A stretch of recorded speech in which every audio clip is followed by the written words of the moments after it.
Hello everyone and welcome back to my YouTube channel.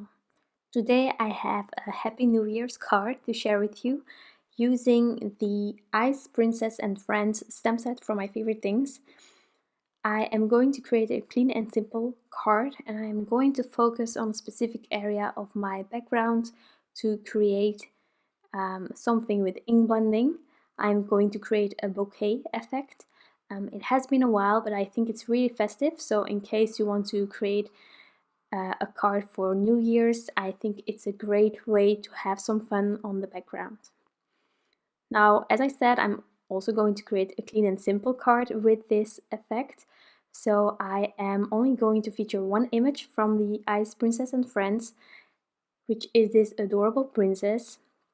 And just to make sure that I have enough area for this princess to be put on later on, I am laying it down there and then I'm tracing the area that I want to use with my purple tape. And then I'm going to take my distress inks to create my background.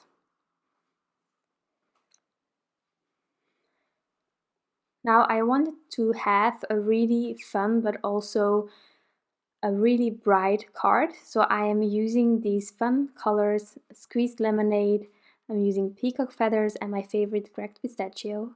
I'm going to create a background with several color schemes here and there. I'm not doing a gradient, I'm doing a fun background here where everything is just blending into each other. So I'm adding my first layer and then I'm going back over it to reinforce colors, but also to get nice blends in between these several areas where I'm using these three colors. So this is going to be my basic background. You can stop right here, it's already really fun, I think.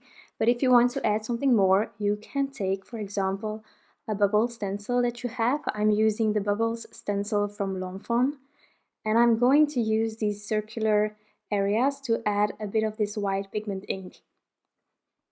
You can also go back over this background with some of the colors that you used on the background itself. I'm going to do a few areas with this yellow, but you can do more if you want to, and you can also use the other colors that you might have used on your background.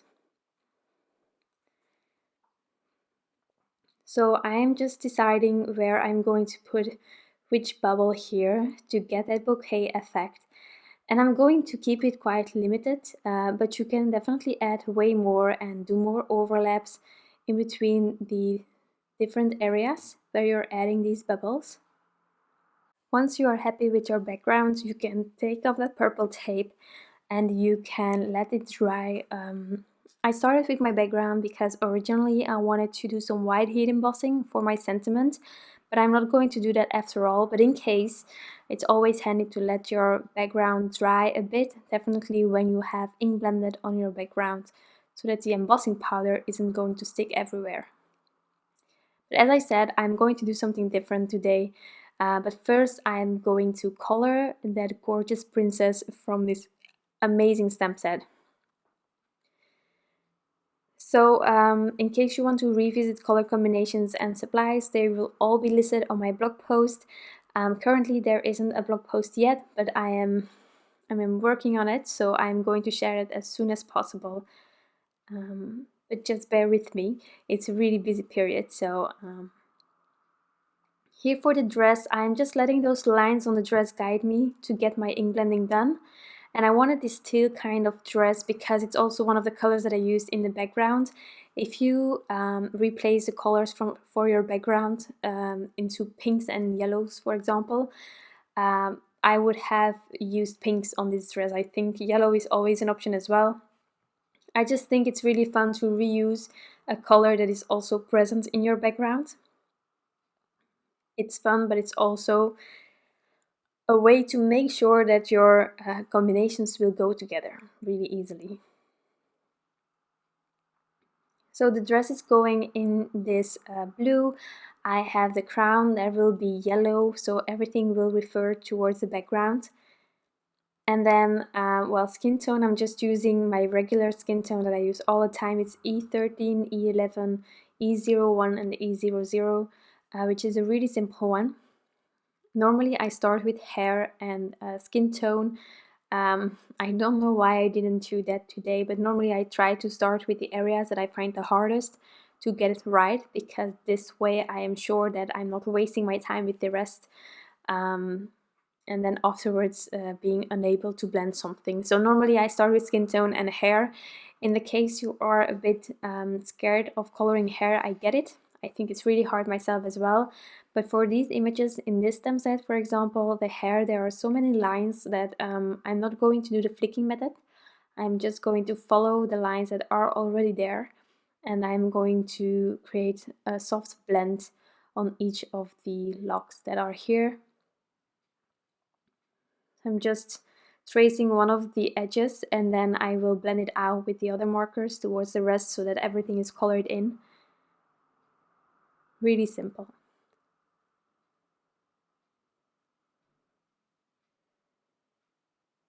So the next color here, then I'm finishing with the lightest marker.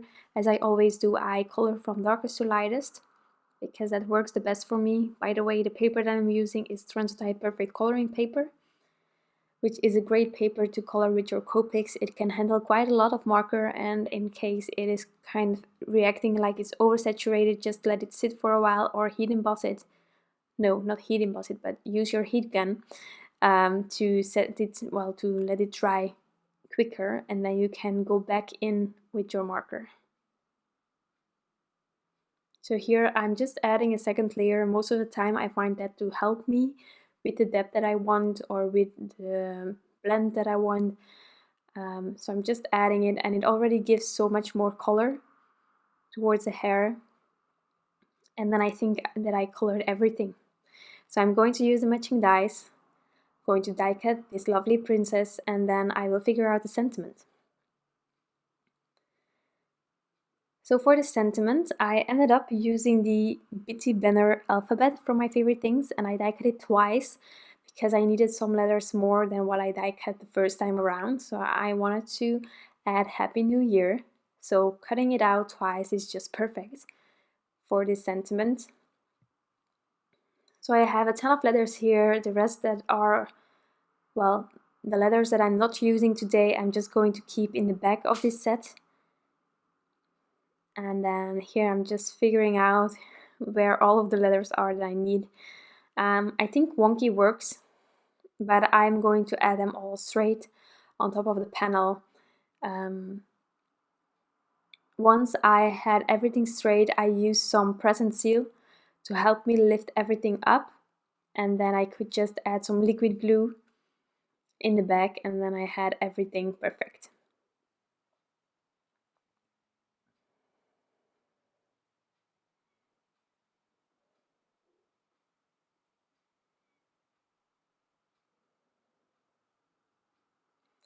I also think the wonky sentiment worked, and then I tried whether straight was better, and I just couldn't figure it out anymore how to get it again, that funky wonky placement. So I'm just using some present seal. I'm going to use some liquid glue, and some of the letters still moved a bit while I was pressing down the present seal. But since I'm going to add them with some liquid glue, I still have the wiggle room after removing the present seal to get everything lined straight.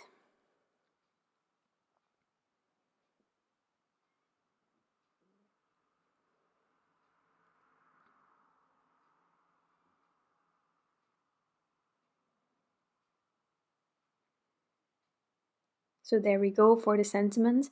Then for the image, I'm going to use some thin foam squares to get some dimension going on this panel. Also, in case you want to have your sentiment a bit higher, you can cut small slivers of foam tape, or you can just add several layers on top of each other to get some more dimension going on. So this card is actually almost finished. It came really quickly together. Depending on what you want to do with your background, you can even make it quicker, or you can make it more complicated, of course. I am going to add this princess a bit more on the edge than I intended first, because I decided to add some heart sprinkles. Why not? Several other embellishments can work, of course, here. I also contemplated about using some snowflakes, but I really love heart sprinkles, so I need to admit that it is an easy choice whenever I need to decide between heart sprinkles or any other embellishment. So I'm just using some liquid glue to add everything on top, and then I will be adding this panel on top of a card base. Just as easy as that. I'm also going to add some Stickles. On top, I am going to add it on each area that is white. That's why I didn't do any ink blending or shadowing on top of those areas, because, well, it's small and just the Stickles will do. I really love adding Stickles on top of white parts like the snowman's head. I also love adding Stickles on that. And here it just adds a bit more glitter to this card. That is quite simple, but I think it really works well. And that is going to be my card for today. I hope that you like the end result, and of course that I could inspire you in any way possible. Thank you so much for watching, for being here and supporting my channel. I hope you all have an amazing day, and I'll be back soon with some new crafty inspiration. Bye!